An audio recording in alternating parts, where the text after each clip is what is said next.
day. So I really am excited that you guys have a week where we just get to acknowledge and appreciate our school counselors and what they're doing for our youth.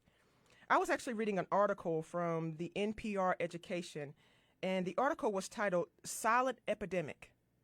Our public schools are struggling to handle millions of students with mental health concerns. The article referenced that there are more than 50 million public school students in the U.S., and as many as 1 in 5 show a sign of a mental health disorder. As one in 5, that's a lot. That's a lot. And when you think about a mental health disorder, what that is, it's just a wide range of conditions.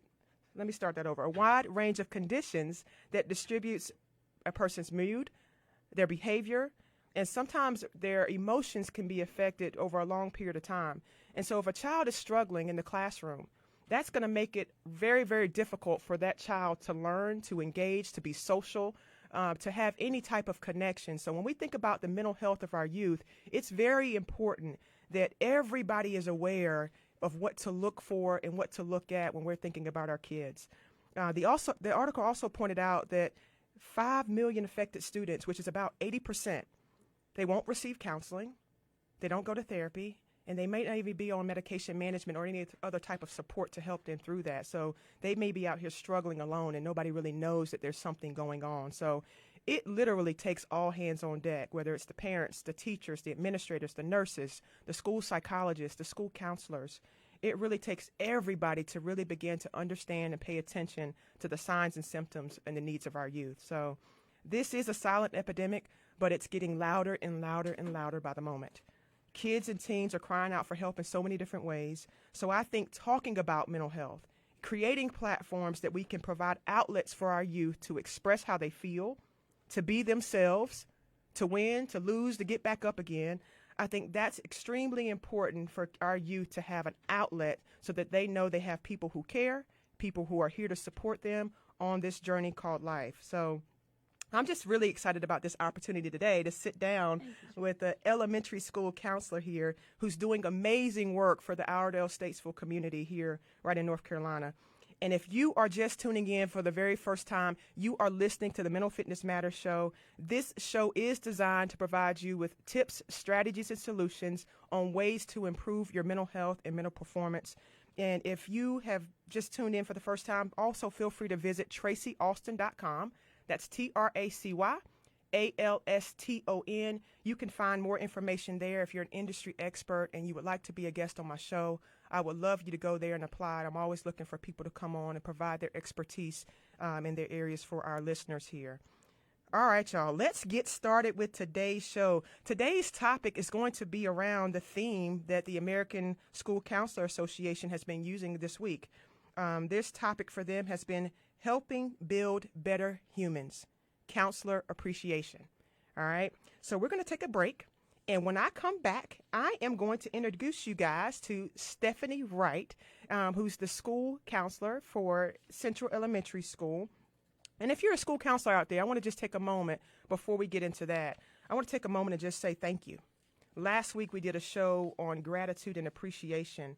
And I just want to take this moment and just say thank you for all you guys are doing. What we're going to do here today is talk to Stephanie about what her role is and what she does at the school and for the schools. But I do want to take a moment just to say thank you for all that you do, all that you see, and all that you are. So when we come back, you're going to hear from Stephanie Wright, the school counselor from Central Elementary School.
Hey, hey, welcome back. You are listening to Mental Fitness Matters. I am your host, Tracy Alston, and this is WSIC Radio. Before we went to break, I was just introducing our topic for today.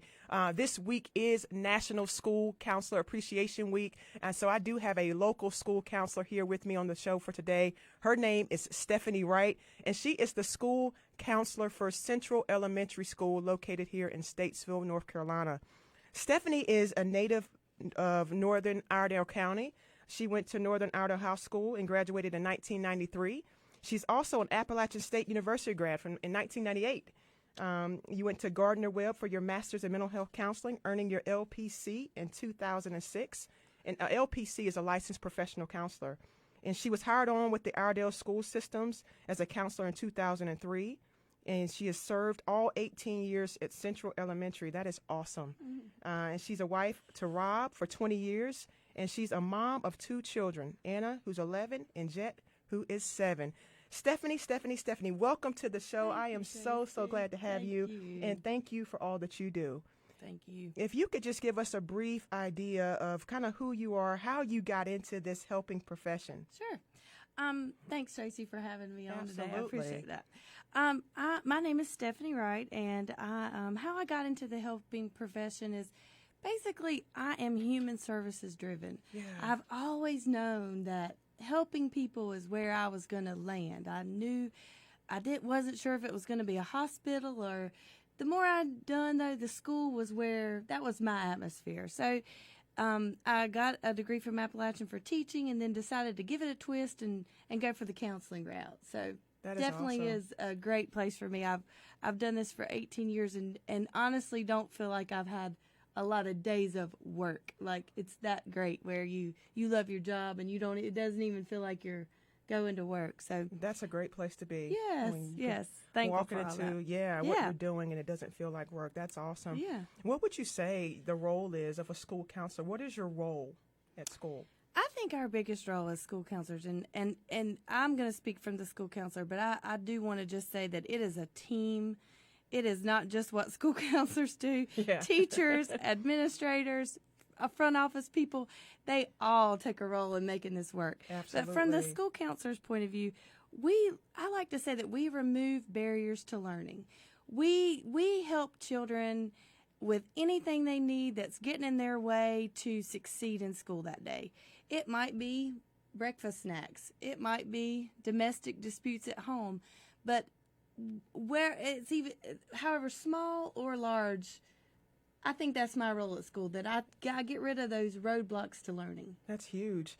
And it kind of goes back to what that article was saying there in terms of the mental health. If children are struggling, that's going to make it difficult for them to learn. And so I just heard you say one of those barriers could be not even getting breakfast that morning. Oh, absolutely. Absolutely, Tracy. I mean, we all know that you need that breakfast to be able to sustain through those math multiplication tables. Absolutely. Or sometimes, I have students come to my office and just they didn't sleep for some reason and can't get it together.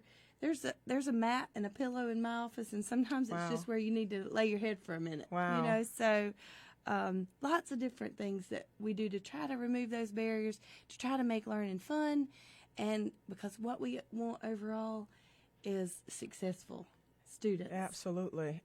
Building better humans. I love that. Building better humans. I love that. What are the current resources? So as you kind of think about what you guys do from a school perspective, counseling perspective, what current resources or tools or strategies did you guys have in place to support the mental and emotional health of the youth that you see? I feel like our school system has come so far, even just lately, with our resources, Tracy. We have just Student Support Services just received a grant. And through that grant, for the next 5 years, we're able to employ additional social workers, SAP, which is Student Assistance Providers in our schools, Wow. throughout the county, throughout all the ages, from elementary through high school.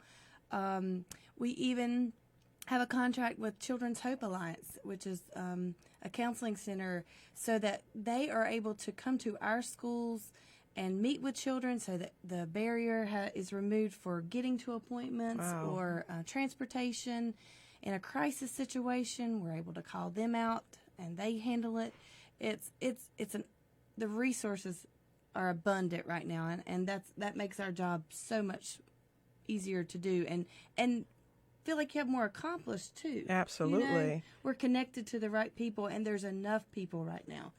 That's when it huge. hasn't always been that way. That's huge. That's a great point. I remember seeing some statistics a while back when they were talking about the ratio for students to counselors, where there was like a shortage in having the support and the help. So you guys being able to come in and get that grant for the Statesville school system is huge. Our student support director of our department, Kelly Marcy, she heard the cry about the mental health need in our schools at all ages, and was able to write a grant that was accepted. And so kudos to her for digging for that. Absolutely. People in the building with professional roles to help students, definitely you can see some success in that. Absolutely. That's awesome. What would you say for you? What's a typical day like? I've kind of heard you talk about some of those barriers, and I think what you guys are doing in terms of bringing additional resources in to help out with the needs and the demands that you see in school, having access to school counseling on site,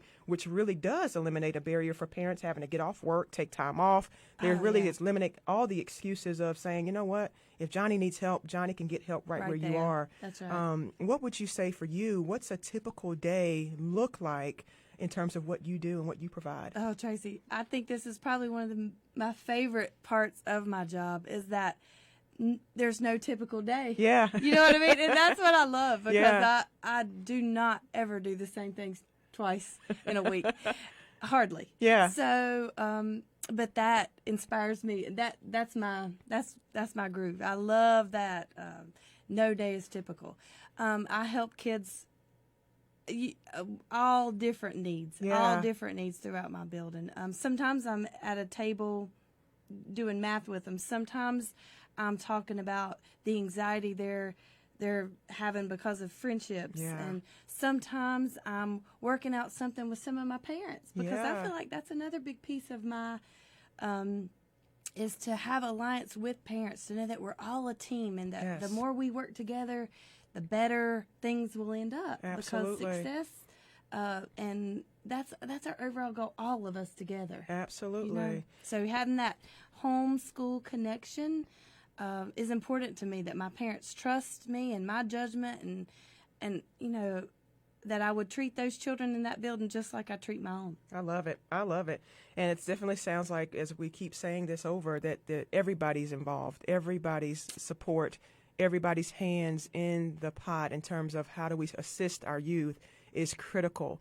That it is a team approach. It is a partnership. Everybody can be a support to the youth in whatever capacity that you may run into somebody. I think that's really, really cool. Yes. What would you say as a school counselor? What is one of the things would you say that you've learned the most in your profession? 18 years at Central Elementary School. What have you learned the most as being just a school counselor and a helper? Oh, just be available. Just be available. It can be sometimes the smallest things. You never want to you want to hear them out. Just be available. It can be the children, it can be the parents, it can be the teachers even sometimes. Yeah. So just being there, being in front of them, being a smile on my face to them. Sometimes that's just what they need. So just being in there is what I feel like is most important, my daily goal. I love that. And I love how you say be available. And I think about, when we think about availability, it's not necessarily in terms of what we always have to say, but just being a presence, whether that's in silence, whether that's literally out loud, but being available. Our kids need to know that we are here and that there's support. I love that. And perception is reality to kids. So if they think it's true, then they need somebody to hear, seen, heard, and validated. That's a big thing for all ages. So, not to dismiss things. Be available to them. I like that. Seen, heard, and validated. Let's write that down, guys. Seen, heard, and validated across the board, not just for our youth. Yes. People need to be seen. People need to be heard and validated. Thank you for that tip. Yes, I like that. Yes. I want to ask you another question. Would you guys say, for the elementary level, do you see anything in regards to whether it's bullying or the impact of social media on the youth at that age group? Is that something that you guys see in the school system where you are? We do see some. I mean, I want to say there's no bullying at Central Elementary, but I can't really say that, but we do see it, and social media does play a role. My recommendation for that is that no social media is really recommended until age 13. So if we could keep those children off of those sites, it would cut down and reduce some of the things they hear and some of the things that they're talking to each other about. That would if we just go with those recommendations, it would help a lot. We do try. That's another big communication. We want to know, we want to hear, we want to do something about it if we do find out about it. That's great. That's great. So having that communication and piece, everybody aware of what the expectation is. And what do you think people need to know when it comes to school counselors and the work that you do? Mm-hmm. What do you think people kind of really need to know about what you do? I thought you said something very powerful when I met with you earlier. Your job is not a behind the desk, come in, and as you're training other counselors, we're going to sit down and do this paperwork. Talk about what people really kind of need to know about what your role is. I'm the student advocate.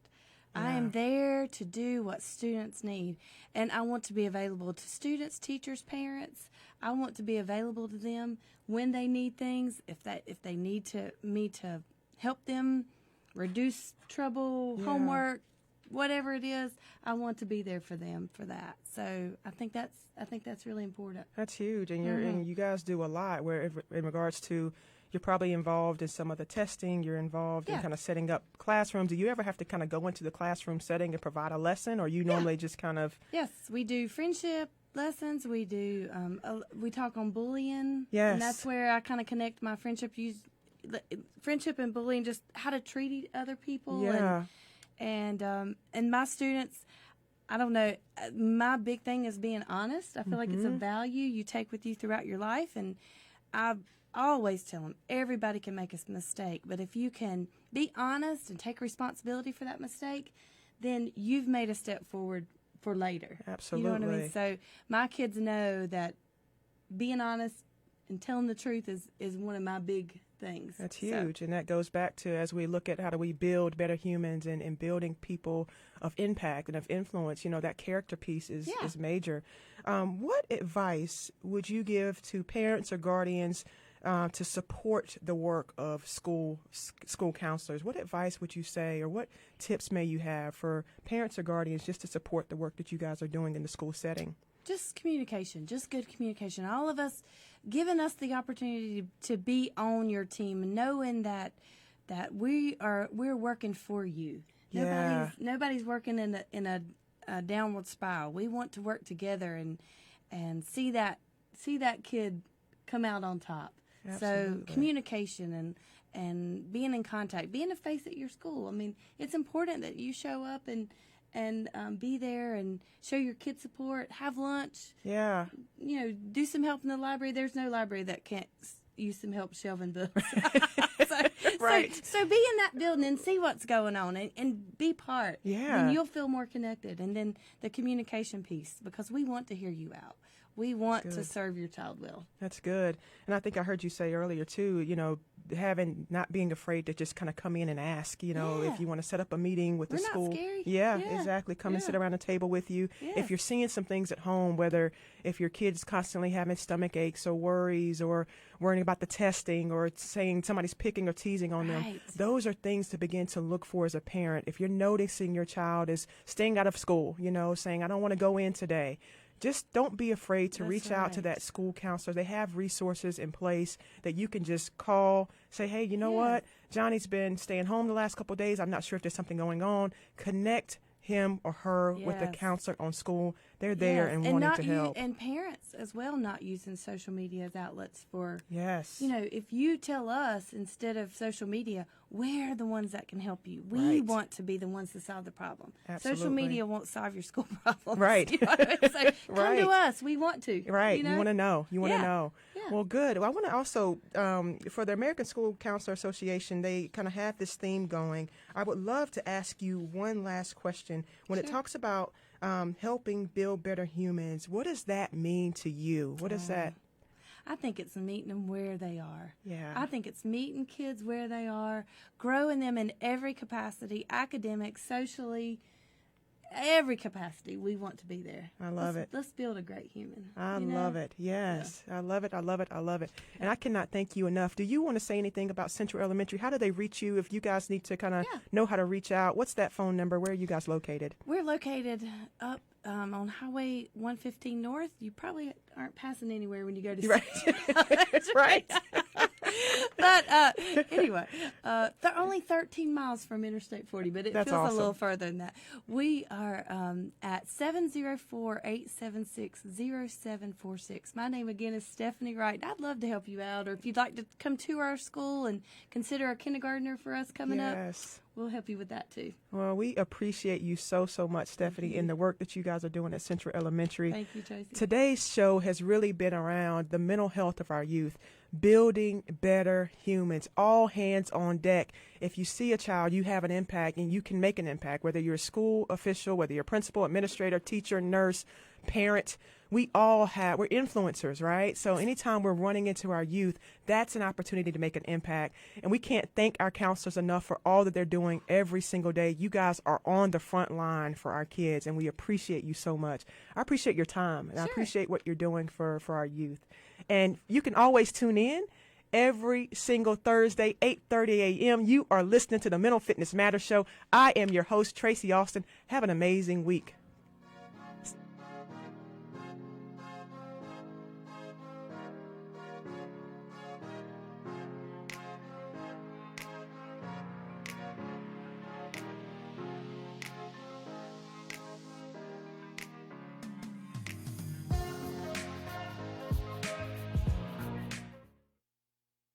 Thank you for joining us today on Mental Fitness Matters. Tune in every Thursday at 8:30 a.m. to 9 a.m. for more tips, tools, strategies, and solutions that will help you reach your peak mental fitness. My name is Tracy Alston, and you've been listening to